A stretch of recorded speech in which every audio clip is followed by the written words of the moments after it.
पंचासीन इम्पा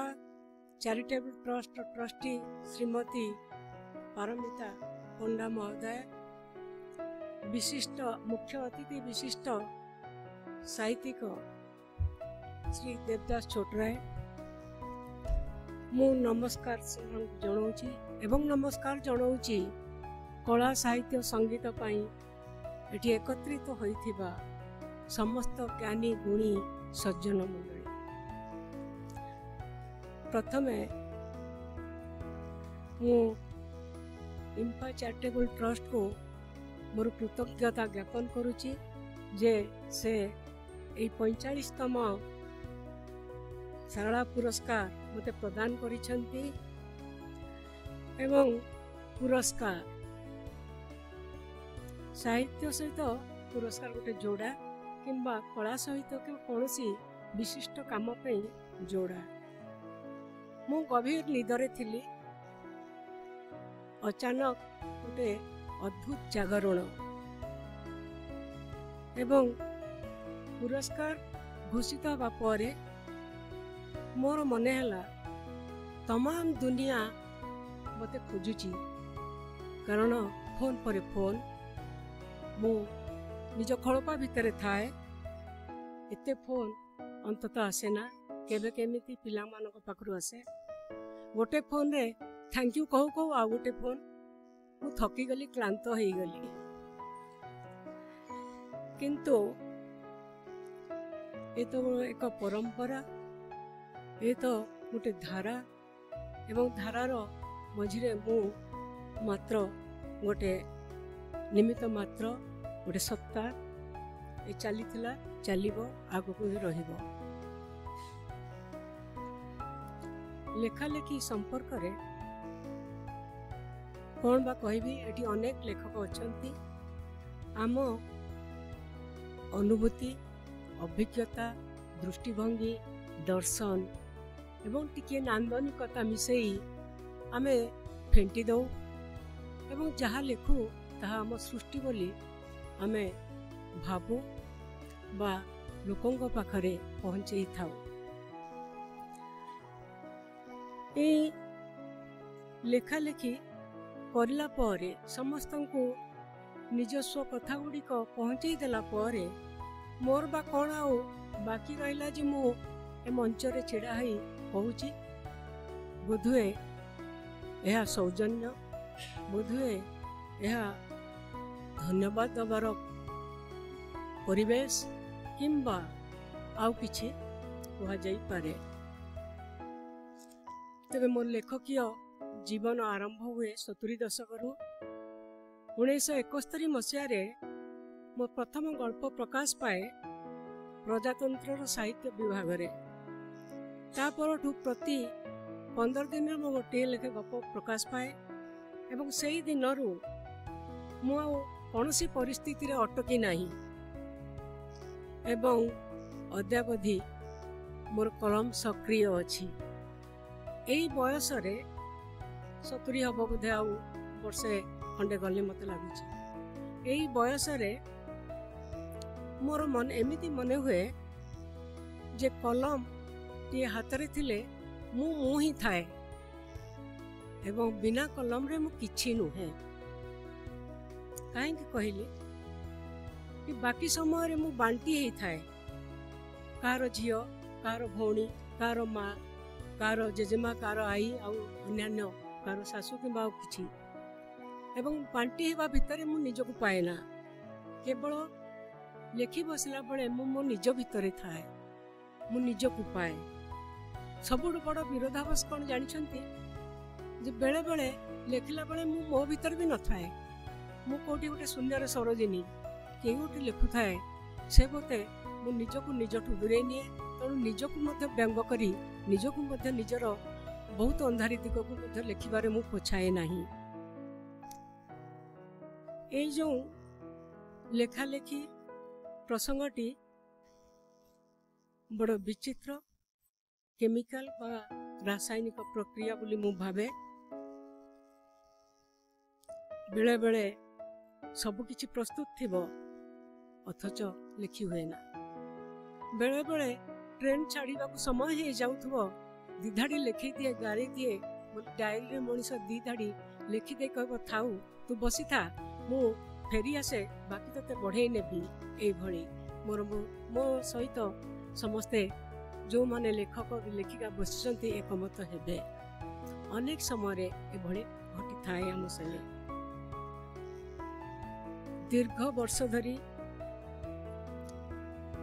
दीर्घ दशंधि धरी मु लेखा लेखि करी आसी एवं ए लिखिबा भितरे नईटी अंका बंका रास्ता दे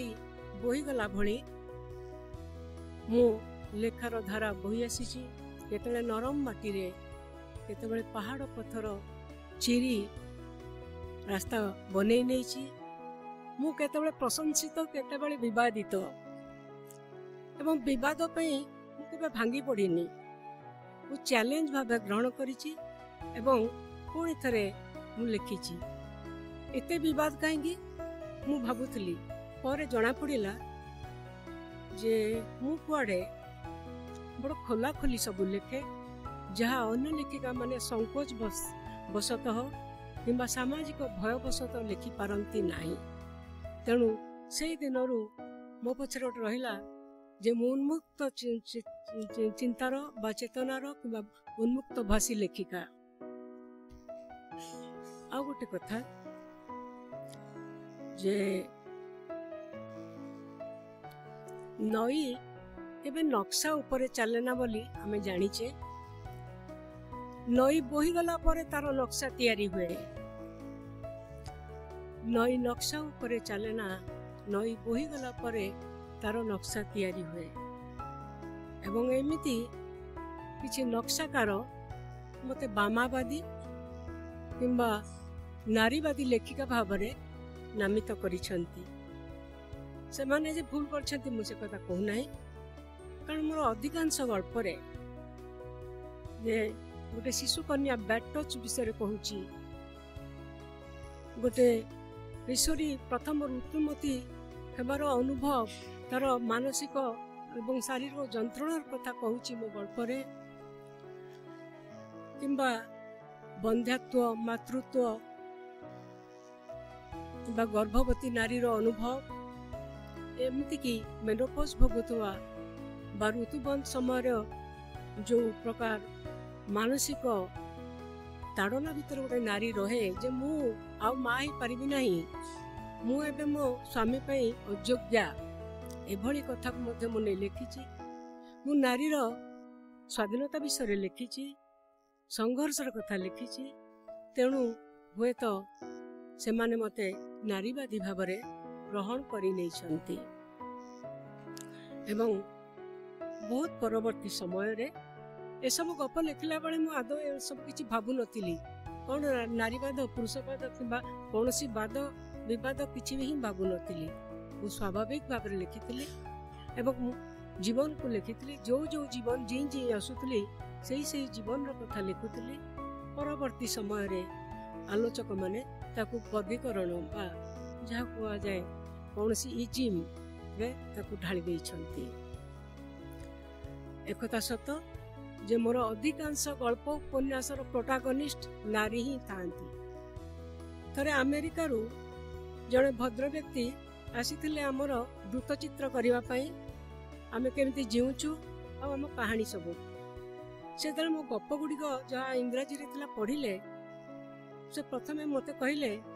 why are you a feminist sir मु खाली उत्तर देली because I am a women और मु मो कथा कहला बेले जदि आपन को फेमिनिज्म देखा जाउची मु नाचार से बाहर आडू आमदानी हैला ए फेमिनिज्म कथाटी तापरे अन्यान्य माने मते कहिसंती एबे देखिबा नारी मान को लेखिबारे मु बहुत सहज अनुभव करे किंतु पुरस्कृत सारला पुरस्कार पाइथिबा ई पुस्तक अस्थिर पाद एक पुरुष प्रधान उपन्यास मु कहू नहीं जे मो पूर्वर कई कौन से लेखिका पुरुष मान को नहीं लेखि नांती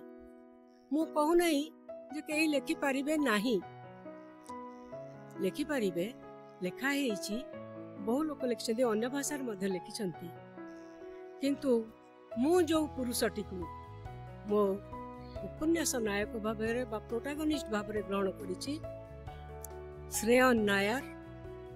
बड़ ता पाद बड़ अस्थिर से गोटे जगह केबे रही पारे ना तेणु से दौड़ी मु ता पछे पछे दौड़ी किंबा मु दौड़ी से मो पछे पछे दौड़ी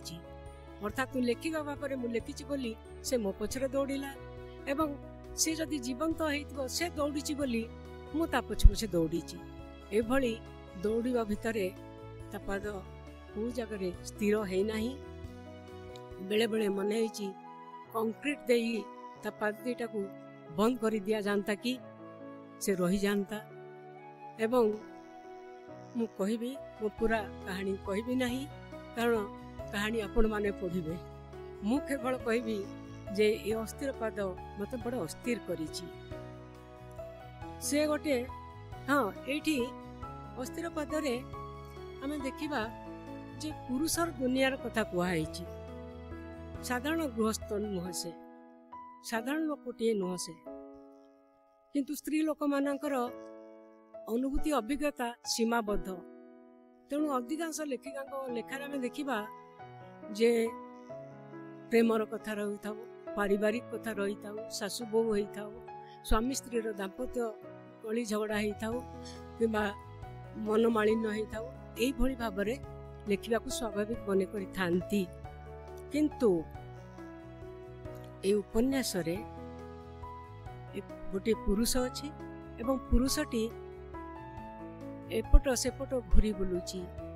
ए उपन्यास गोटे महाभारतीय बा भौगोलिक भूखंड को नहीं रचना केरलर युवक आसी ओडिशा ओडिशा रु गुजरात गुजरात रु दिल्ली पुणी गुजरात शेष को भावुची जे साउथ आफ्रिका जीव हीराखणी जीव किंतु ट्रलर रे जहाज डंकी के जीव तो ट्रलर रे बसिकी जहाज रे उठिया पूर्व ता गोड़ पुणी खुजबुज होउची बेसी दूर नुह ता घर एई तो कोची एठू जदि से समुद्र डेई पड़िबो ता गाँ रे पहुँचबो तो अनेक मते पचारि छंती जे से ता गाँ रे पहुँचला ना से गला हीराखणी को दक्षिण आफ्रिका को मु कहले आपण माने डिसाइड करिवे जे से हीराखणी के जीव किंबा ता गाँ को पळेई जीव पहरी पहरी समुद्र भितरे कथा होउची जे से हीराखणी गले भी रहिबनी बेसी दिन सेठु भी पळेई आसीबो से समुद्र रे जदि पहरी पहरी ता गाँ को भी जीव से रहिबनी बेसी दिन कारण ता पाद सब बेले अस्थिर से गोटे अमरी डांग को जोटी फोपाड़ी देले से माटी जाबुड़ी धरिबो फूल पत्र उकुटी उठिबो फूल फुटिबो फुटेइबो एवं से फूल हे मध्य फुटिची कारण आम श्रेयन नायर गोटे अमरी डांग तेणु सब जगार जो माटी की जाइची सेठी माटी को जाबुड़ी धरिची सेठी तार पत्र कळीची एवं से फूल ही फुटिची किंतु फूल ही फुटिगला परे काहे के जानी ताकू कई फोपाड़ी देइची किंबा से निजे से जगह छाड़ी पळेई आसीची एमती भावरे से घूरी बुलीची ताकू देखिले मते लागे से गोटे छिन्न मूल हाँ ता बापा ताकू घर तड़ीथिले ठीक नुह मनीष हम बोली घर कही पठे देते गोटे संपर्क सांगरे से गोटे प्रकार विताड़ित तार चेर से माटी नहीं छिन्न मूल भाव ए जगह को आपणे नेउछि तो से जगह को आपणे नेउछि एवं सबुठी गोटे धोखा गोटे अतृप्ति गोटे अशांति नहीं से अन्य जगह को चली जाउछि एवं प्रति थर से संघर्ष करुछि जाउछि जे भिक मागुछि नुह परिश्रम करुछि संघर्ष करुछि ऊपर उठिबाकू स्वप्न देखुछि एवं एई समय कहला बेले मोर मने होछि आमे समस्ते मनीष माने बोधे समस्ते संघर्ष करू मरिबा पर्यंत आमे समस्ते गोटे सिसिफसीय जीवन जीव ए सिसिफस ग्रीक माइथोलॉजी बा पुराणर सिसिफस कोरिन्थर राजा जे दैवी अभिशाप पाई एवं तार अपराध थिला जे से ता देश को आसुथुबा अतिथि अभ्यागत को हत्या करुथुला। तेणु दंड विधान होइछि जे गोटे बड़ पत्थर टेकी टेकी से गोटे पहाड़ शीर्ष को नब। जो दिन से शीर्ष रे पहुंचेब से दिन ये कर्मरु ताको मुक्ति मिलिबो। दुखर विषय से जेते थर पहाड़ ऊपर को पत्थर टेकुची ठेल ठेल नौची अधा बाट जे शीर्ष रे पहुंचबा आगु पत्थरटी खसी पड़ुची पुणी पाद देश को पुणी तार प्रचेष्टा तार जेमती मुक्ति नाही एक असरंती कार्य एमिति आमे माने जीव एमिति जीव एतिकी टिके सफलता रे आमे संतुष्ट होना आउ टिके सफलता खोजू आउ थरे भांगी पड़िथिबा आम मन आउ थरे सजाड़ी नौ आउ थरे भाबू जीवन जीवु आठू अधिक सुंदर जीवन जीवु एई भली भाबरे आमे देखु हमर उपन्यासर नायक श्रेय नायर एई भली भाबरे जीची ता जीवन यापन किछि सहज नुह। जेते बेले उपन्यासटी आमे जो माने पढ़ी मु जानी किसी पढ़ी मत ए भितर पुरस्कार पाइबा परे मो सहित कथबार्ता करिसंती। ए उपन्यास रे आमे देखु गोटे छाई श्रेय नायर गोटे छाईटे अछि माने केही गोटे रहिछि बिना व्यक्ति रे तो छाईटे आसीबनी। तबे किए अछि या भितरे से सब गोप्य रहू से लुचि बसी थाऊ ताकू आमे खोला खोली कहबा नाही बरंग भल हबो आमे श्रेय नायर कथा भाबिबा एवं श्रेय नायर प्रकृत रे ता गाँ को गला ओबा दक्षिण अफ्रिका गला एई भितरे मु छाड़ी देछि एवं मु भाबुछि एहाई बोधुए ए उपन्यासर जीवन संगरे बा जीवन भली ए उपन्यास कोठी ना कोठी काहारी ना काहारी संगरे मिसुची केही गोटे रहिछि ता पछाडे भाबुथली कहबी नाही भाबुथली हुए तो लुचि बसी बोली लोकटी किंतु मते लागुची कहबार किछि आपत्ति भी नाही। मु एकदा गोटे इंग्राजी पत्रिकार एसोसिएट एडिटर थिली चेन्नई रु बाहरुला सेठी जने भद्र व्यक्ति थिले से मोठू 15-16 वर्ष सान हेबे। थरे मत से केरली हेतिबारु मते कहले तू ता करंती किछि बुझी पारंतीनी हिंदी रे कहंती खंडिया हिंदी एवं तू रे कथा हंती तू मो ऊपर गोटे उपन्यास लिखुनु सबले कहबे कौन जानी लिखी उपन्यास। मु जाई थाए कोजिकोड पुस्तक मेला रे अतिथि एवं से समय रे जगदीश तांको डाकिले जे तम राज्य को आमे आसीचु टिके आसंतु आस जे हमको टिके केरल देखैबो। से केरल देखा तांपय संभव नथिला केवल थनीर मुकम बंधटी देखै देथिले जो थनीर मुकम बंधरु उपन्यास आरंभ जोटी की बाकी सबू मिछ मिछ माने मु जानी नाही। मु देखली थनीर मुकम बंध पाखरे धाड़ी बांधी करी टाइली छपर घर तापर मु पळे आसी आमे विभिन्न जगह रे बुलिलु से मध्य पळे गले चेन्नई किंतु मु लिखिछि उपन्यास रे जे थनीर मुकम बंध पाखरे थिबा टाइल छपर घरटी श्रेय नायर बाकी सबू केबे केमिति कोठू सुनिछि कोठू जानिछि केमिति लिखिछि किंबा के गोटे लुचि बसिछि ए भाबरे आमे धरि नबा। मते आज आपण माने सुनी थिबारु मु समस्त धन्यवाद जणाउछि एवं इम्पा चैरिटेबल ट्रस्ट को आउ थरे मोर कृतज्ञता ज्ञापन करूछि। नमस्कार।